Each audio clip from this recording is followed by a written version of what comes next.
ان کے اعلی حضرت کی علمی کمزوریوں کو میں کھول کر رکھتا ہوں اور پورے انشراح صدر کے ساتھ کہتا ہوں کہ کسی رضا خانی مولوی میں اتنا دم نہیں ہے کہ وہ اپنے اعلی حضرت کی وکالت کر سکے اور علمی وقار ان کا جو فرضی بنا رکھا ہے اس کو برقرار رکھے، بحال کرے۔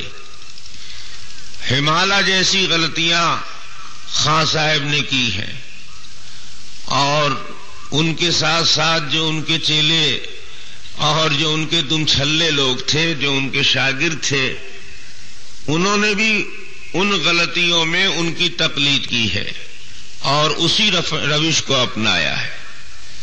میں نے بہار شریعت کی ایک عبارت آپ کے سامنے رکھی تھی کہ عقائد کے سلسلے میں انہوں نے ایک عقیدے کی کو جو تحریر کیا ہے بہار شریعت میں، وہ عقیدہ اہل سنت والجماعت کا نہیں ہے اور کوئی عبارت وہ اہل سنت والجماعت کی ایسی پیش نہیں کر سکتے ہیں کہ جو اس کے مفہوم کو پورا ادا کرتی ہو اور پوری طرح سے مطابقت رکھتی ہو بہار شریعت کی عبارت سے۔ اگر واقعی ان میں کوئی صلاحیت ہے اور پڑھے لکھے لوگ ہیں تو میں آج پھر دوبارہ چیلنج کرتا ہوں کہ بہار شریعت کی عبارت کو سامنے رکھتے ہوئے کسی بھی مستند عالم اہل سنت والجماعت کی تحریر اسی کی جیسی عبارت کی پیش کر دیں اور وہاں جو عقیدہ لکھا ہوا ہے اس عقیدے کی سند 1400 سال کے متوارث عقیدوں میں، علماء اہل سنت والجماعت کی تحریروں میں اور مستند اور محقق کتب میں کہیں سے وہ اس کا ثبوت فراہم کر دیں۔ ہاتھ کنگن کو آرسی کیا ہے؟ یوں تو ہر شخص کہتا ہے کہ میں بہت بڑا عالم ہوں، علامہ ہوں، وہاں تو پیدائشی علامہ ہوتے ہیں لوگ۔ تو دیکھنا یہ ہے کہ یہ بڑے بڑے جو علامہ لوگ ہیں وہ سب کہاں روپوش ہو گئے؟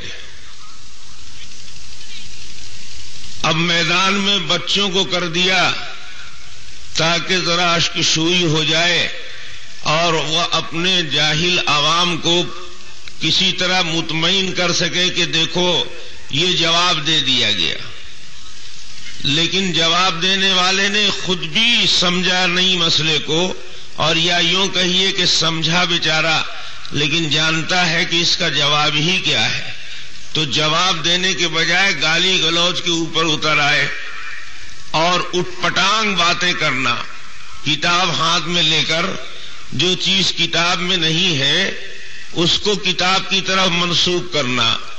سوچئے یہ کتنا بڑا فراڈ ہے، کتنا بڑا جرم ہے۔ ایک پڑھا لکھا آدمی اگر اس طرح کی غلط بیانی کرے تو آپ اس کے بارے میں کیا رائے قائم کر سکتے ہیں؟ لیکن چونکہ یہ ان کا موروثی طریقہ ہے، خان صاحب کی پوری زندگی میں پوری تاریخ میں یہ بات آپ کو نمایاں ملے گی کہ انہوں نے بہت بڑے فراڈ، بہت بڑے فریب کیے اور لوگوں کو اسی طرح دھوکہ دیتے رہے۔ جو بات کہیں موجود نہیں ہے وہ بڑی بڑی کتابوں کے نام پر اور بڑے بڑے اکابر علماء کے نام پر وہ ان کی طرف منسوب کر دیتے تھے۔ میں نے ایک حوالہ اس قسم کا آپ کے سامنے رکھا تھا کہ خان صاحب نے ایک موقع پر حضرت شیخ عبدالعزیز دباغ رحمت اللہ علیہ کی طرف ایک بات منسوب کی ہے، لیکن شیخ عبدالعزیز دباغ کے حالات میں اور ان کی تصنیفات میں کہیں اس کا ذکر نہیں ہے۔ یہ تو اس جماعت کا پیشہ ہے کہ کسی کتاب کی کوئی عبارت سیاق سباق سے کاٹ کر اور اس کا مفہوم بگاڑ کر اپنے مطلب کی بات اس میں سے کشید کرتے ہیں، اور کبھی ایسا کرتے ہیں کہ اس کتاب کے نام پر یا اس عالم کے نام پر اپنی ہی بات چھاپ دیتے ہیں۔ تاکہ پڑھنے والا اس مغالطے میں پڑا رہے کہ یہ بات انہوں نے نہیں کہی ہے بلکہ فلاں جگہ یہ بات لکھی ہوئی ہے. لیکن آپ یقین جانیے کہ جب آپ اس حوالے کی کتاب کو ہاتھ لگائیں گے تو وہاں وہ خاص چیز جو بحث کی اصل بنیاد ہے اور جس پر ساری گفتگو کا دار و مدار ہے وہی چیز وہاں قائم ملے گی. بطور مثال میں نے آپ کی خدمت میں ایک واقعہ احمد رضا خان صاحب کا تحریر کردہ نقل کیا تھا کہ خان صاحب نے ایک بزرگ کے سلسلے میں ایک بات لکھی. شیخ عبدالعزیز دباغ رحمت اللہ علیہ کے ایک مرید تھے سید احمد سجل ماسی. واقعہ آپ کو یاد ہوگا، اس کو تازہ کرنے کے لیے پھر سے میں اسے دوہرا دے رہا ہوں. سید احمد سجل ماسی رحمت اللہ علیہ مرید تھے شیخ عبدالعزیز دباغ رحمت اللہ علیہ. سید احمد سجل ماسی کی 2 بیویاں تھیں. یہ ایک روز صبح اپنے شیخ کی خدمت میں حاضر ہوئے، ان کی مجلس میں تشریف لائے. یہ ان کا معمول تھا، مرید اپنے شیخ سے ملنے کے لیے آتا ہی ہے، اور بڑے بڑے علماء اور مشائخ اپنے شیخ کی خدمت میں رہنا اپنے لیے باعث فخر سمجھتے ہیں. تو سید احمد سجل ماسی رحمت اللہ علیہ سید عبدالعزیز دباغ کی خدمت میں آئے. تو سید عبدالعزیز دباغ رحمت اللہ علیہ نے اپنا ایک کشف ان کے سامنے ظاہر کیا. کہا کہ احمد سجل ماسی، تم نے رات ایک عجیب سی بات کی ہے. دوسری بیوی اسی کمرے میں موجود تھی اور تم نے اس کی موجودگی میں اپنی دوسری بیوی سے صحبت کی. یہ نہیں چاہیے تھا، یہ طریقہ مناسب نہیں ہے، اور مسئلہ بھی یہی ہے کہ ایسا نہیں ہونا چاہیے. یہ بات کراہت سے خالی نہیں ہے. تو سید احمد سجل ماسی نے کہا کہ حضور یہ غلط فہمی ہو گئی ہے آپ کو. دوسری والی بیوی جس سے میں ہم بستر نہیں تھا، جو میرے ساتھ سوئی ہوئی نہیں تھی، وہ سو رہی تھی. تو سوئی ہوئی عورت مردے کے مانند ہے، وہ تو گویا اس کمرے میں ہے ہی نہیں. سویا ہوا اور مردہ برابر، تو اس کا ہونا نہ ہونا برابر ہے. تو وہ موجود کہاں تھی، بیدار کہاں تھی؟ جب وہ جاگ نہیں رہی تھی، سوئی ہوئی تھی، بالکل غافل تھی، اسے کچھ خبر ہی نہیں کہ بغل میں کیا ہو رہا ہے. تو ایسی حالت میں اگر ہم نے ہم بستری کی تو اس میں کیا قباحت. تو ان کے پیر صاحب نے ایک قدم اور بڑھایا اور اپنے کشف کے صحیح ہونے کے سلسلے میں بطور ثبوت کے ایک بات اور کہی. انہوں نے کہا کہ وہ تو سو نہیں رہی تھی، سوئے میں جان ڈالے ہوئے تھی، سوتے میں جان ڈالے ہوئے تھی، گویا کہ ایسے ہی مٹیائے ہوئے پڑی تھی. دیکھنے میں معلوم ہو رہا تھا کہ سو رہی ہے، وہ آنکھ بند کر کے صرف لیٹی ہوئی تھی. تو وہ تو بیدار ہی تھی، جاگ ہی رہی تھی. ان کو یہ سمجھ میں نہیں آیا کہ وہ عورت سو رہی تھی کہ جاگ رہی تھی. کمرے میں تو ہمارے تھی، پیر صاحب تو وہاں تھے نہیں، ان کو کیسے علم ہوا؟ تو اس شبے کو دور کرنے کے لیے کہ یہ بات میں کشف سے کہہ رہا ہوں. اب یہاں پر ایک سوال کیا عبدالعزیز دباغ رحمت اللہ علیہ نے کہ اچھا یہ بتاؤ کہ اس کمرے میں 2 ہی پلنگ تھے یا تیسرا بھی کوئی پلنگ تھا؟ تو انہوں نے کہا کہ حضور اس کمرے میں ایک اور پلنگ تھا جو خالی تھا. ایک پلنگ پر تو ہم 2 میاں بیوی تھے، ایک پلنگ پر وہ دوسری بیوی تھی، اور ایک تیسرا جو پلنگ تھا وہ خالی تھا. تو شیخ عبدالعزیز دباغ نے تیسرے خالی پلنگ کا اقرار کروایا اس لیے تاکہ ان کو اس بات کا یقین ہو جائے کہ میرا یہ کشف اتنا تام ہے کہ اس کمرے میں کون کون سی چیز کہاں پر تھی اور کس حال میں تھی وہ سب منکشف ہو چکا ہے. بات کل اتنی تھی. خان صاحب نے اس واقعے کو جب لکھا تو اپنے اجتہاد کے لیے اس کو ایک سند بنایا اور پہلے اس میں اپنے خاص مزاج کے ذریعے سے اور اپنی افتاد طبع کی بنیاد پر ایک اضافہ کیا. اضافہ یہ کیا کہ شیخ عبدالعزیز دباغ نے یہ بھی کہا کہ وہ تیسرا پلنگ جو خالی تھا اس پر میں لیٹا ہوا تھا. حالانکہ شیخ عبدالعزیز دباغ نے یہ دعویٰ نہیں کیا کہ اس تیسرے خالی پلنگ پر میں لیٹا ہوا تھا. اس خالی پلنگ کا ذکر اس لیے کیا تاکہ مرید کو یہ بات معلوم ہو جائے کہ یہ کشف بالکل تام ہے اور مجھے کوئی اشتباہ نہیں ہوا ہے. رات کے اس واقعے کو میں نے بذریعہ کشف دیکھا اور سمجھا ہے, اس بنیاد پر میں نے یہ بات کہی ہے. تو کشف کے تام ہونے کے لیے اس خالی پلنگ کا اعتراف کروایا کہ وہاں تیسرا بھی کوئی پلنگ تھا. تو مرید نے کہا جی حضور ایک تیسرا پلنگ تھا. بات تو اتنی ختم ہو گئی. اب اس تیسرے پلنگ پر لے جا کر کے شیخ عبدالعزیز دباغ کو اعلی حضرت نے لٹا دیا. میں آج پھر چیلنج کے ساتھ کہتا ہوں کہ یہ بات اضافہ ہے خان صاحب کا. یہ بات شیخ عبدالعزیز دباغ کے یہاں موجود نہیں ہے, کیونکہ یہ واقعہ تو ابریز میں شیخ عبدالعزیز دباغ کی جو کتاب ہے اس میں اس واقعے کا تذکرہ ہے.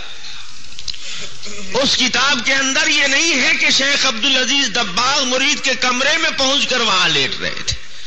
لیکن خان صاحب کو تو چونکہ ایک اپنی بات اس واقعے سے نکالنی تھی, اس میں حاشیہ آرائی کرنی تھی, اس کو انہوں نے ایک نص سمجھا کہ ایک بزرگ کے کشف سے ایک بڑا عقیدہ ان کو نکالنا تھا, کشید کرنا تھا. چنانچہ صرف یہی اضافہ نہیں کیا کہ شیخ عبدالعزیز دباغ اس دوسرے پلنگ پر وہاں کمرے میں موجود تھے, بلکہ اس کے بعد پھر آگے لکھتے ہیں خان صاحب, بس ثابت ہوا کہ شیخ کامل مرید سے کبھی غائب نہیں ہوتا ہے. یعنی مرید کے بیت الخلا میں بھی حاضر اور مرید کے زنان خانے میں بھی موجود اور اس کی پرائیویٹ زندگی میں بھی شریک ہوتا ہے. رضا خانی پیر لوگ ایسے وقت میں مریدوں کے گھر میں رہتے ہوں گے, یہ سب جلوہ دیکھتے ہوں گے. ان کو اپنا یہ عقیدہ ثابت کرنا ہے کہ اولیاء ہر جگہ حاضر موجود ہیں اور ہر بات کا علم ان کو ہوتا رہتا ہے. تو حدیث قرآن میں اس کے لیے تو کوئی ثبوت نہیں ہے.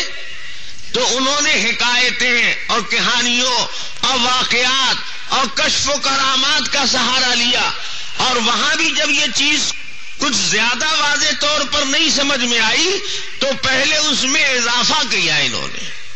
اس اضافے کے بغیر اگلا یہ حاشیہ اس پر جڑتے کیسے بیچارے؟ اس لیے ایک جھوٹ گڑھ کر شیخ عبدالعزیز دباغ کے سر مڑ دیا کہ وہ اتنے بڑے ولی تھے کہ پیر صاحب وہ مرشد کامل تھے اور صاحب کشف تھے اور صاحب تصرف تھے, اور وہ راتوں کو اپنے مریدوں کے خاص حجروں میں بھی چلے جایا کرتے تھے. سوچئے یہ بھی ولایت کا کوئی درجہ ہے.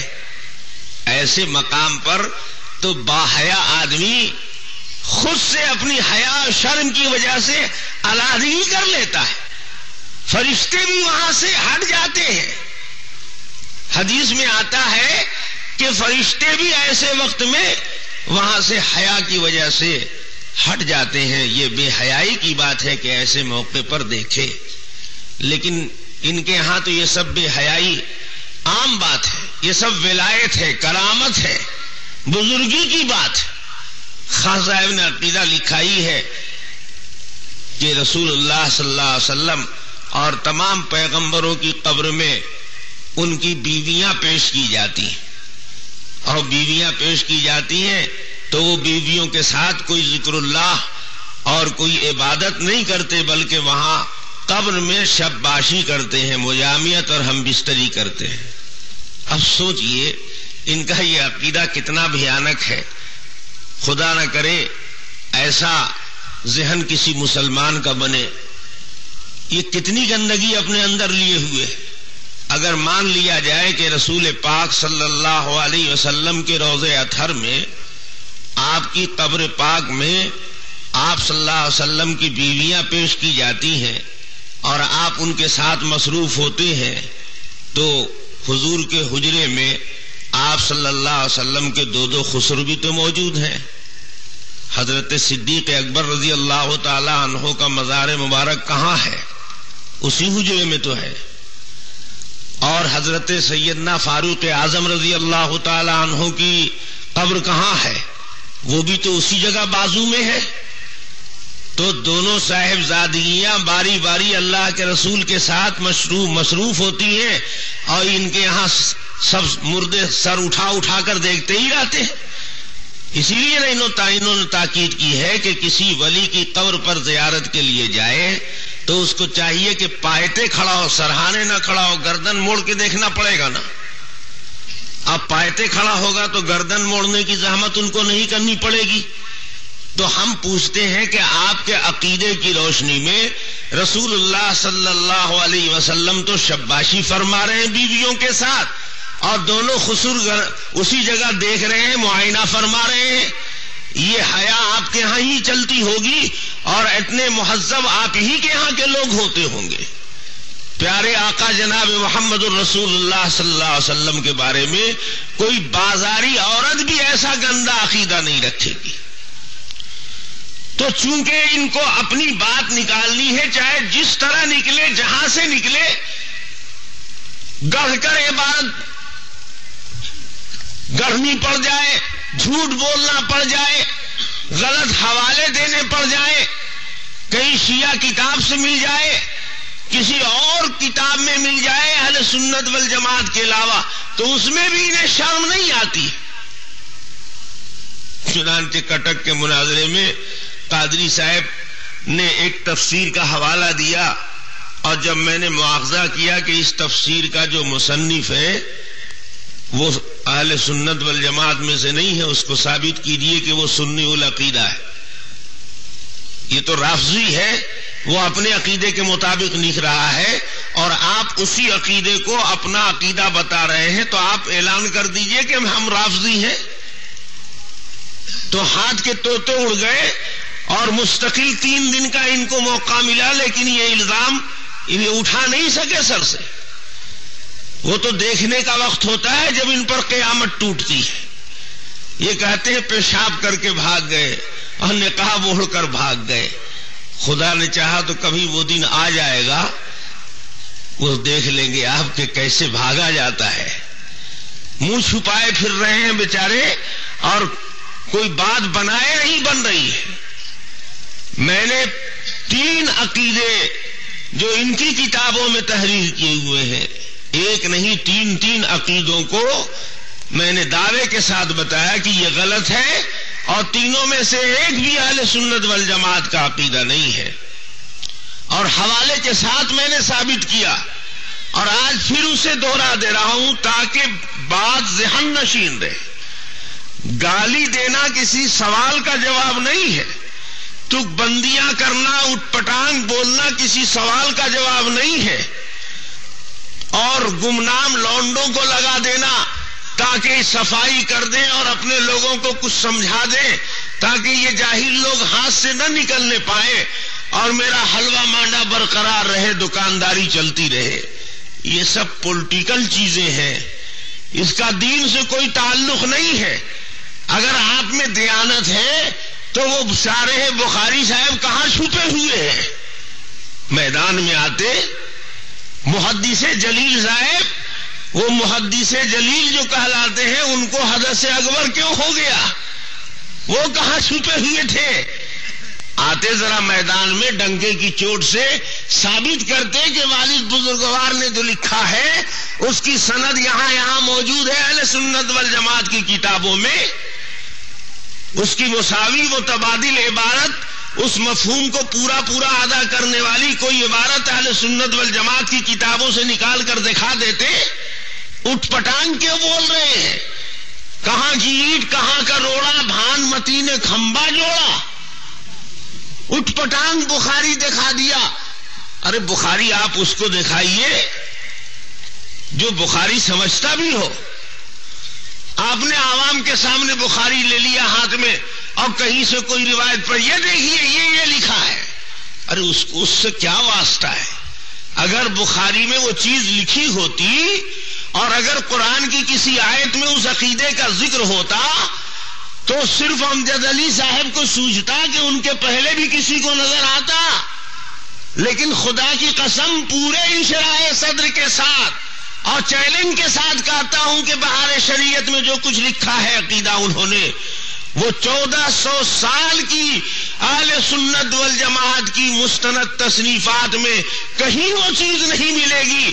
اور اگر ہے اور کسی آیت سے وہ معاملہ حل ہو سکتا ہے اور کسی تفسیر میں وہ بات مل سکتی ہے اور علم کلام کی کسی کتاب میں اس کا ذکر ہے تو آپ وہ حوالہ دکھا دیجئے اور اس کے بعد پیش کیجئے کہ دیکھیے فلاں بزرگ نے فلاں محقق عالم نے یہ عقیدہ لکھا ہے اور یہی عقیدہ بہار شریعت میں ہے، اور تب دلیل میں ذرا روایت پیش کیجئے تو ہم جانے، تب بات سمجھ میں آئے گی کہ ہاں یہ عقیدہ اس آیت سے ثابت بھی ہوتا ہے. لیکن اللہ مغفرت فرمائے ہمارے علامہ نور محمد خان صاحب ٹانوی رحمت اللہ علیہ کی، اللہ ان کی قبر کو نور سے بھر دے. وہ فرماتے تھے کہ پیارے تمہیں معلوم نہیں ہے کہ یہ قافلہ مادرزاد یتیموں کا ہے اور عقل اور علم سے پیدل واقع ہوئے ہیں. ان کے ہاں دعوے اور دلیل میں مطابقت کی ضرورت نہیں ہے. ان کے دعوے اور ان کے دلیل کا حال یہ ہے کہ کسی نے دعویٰ کیا کہ دنیا گول ہے، پوچھا گیا کیا دلیل؟ اس نے کہا چاول سفید ہے.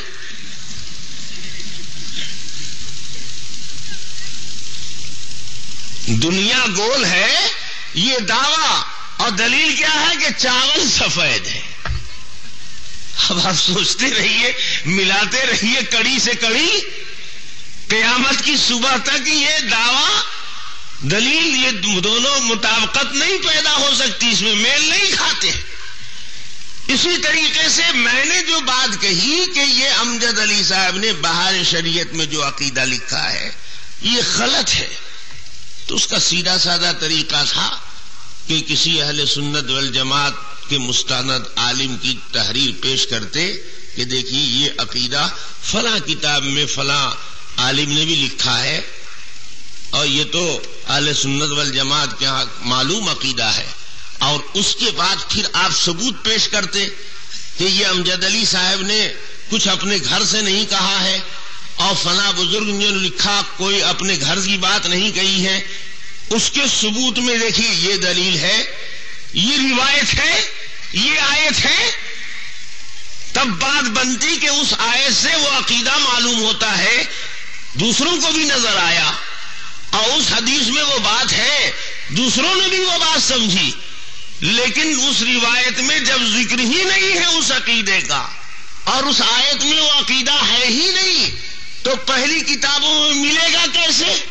تو انہوں نے آسان ترکیب بیوقوف بنانے کی یہ نکالی کہ بہار شریعت لے لیا اور بخاری شریفات میں لے لیا، کہیں سے بہار شریعت پڑھ دی، کہیں سے بخاری شریف کی روایت پڑھ دی. اب وہ بیچارہ سننے والا جو ہے اسے کیا پتا کہ روایت میں اور اس عقیدے میں کوئی جوڑ بھی ہے یا نہیں ہے، اور خوب چیخنے لگے دنیا گول ہے اور دیکھو میں ثابت کر دیتا ہوں کہ گول ہے، اس لیے کہ چاول سفید ہے. نعرے تکبیر لگا دیا پیچھے سے لوگوں نے، بس سمجھے کہ چلیے کام تمام ہو گیا.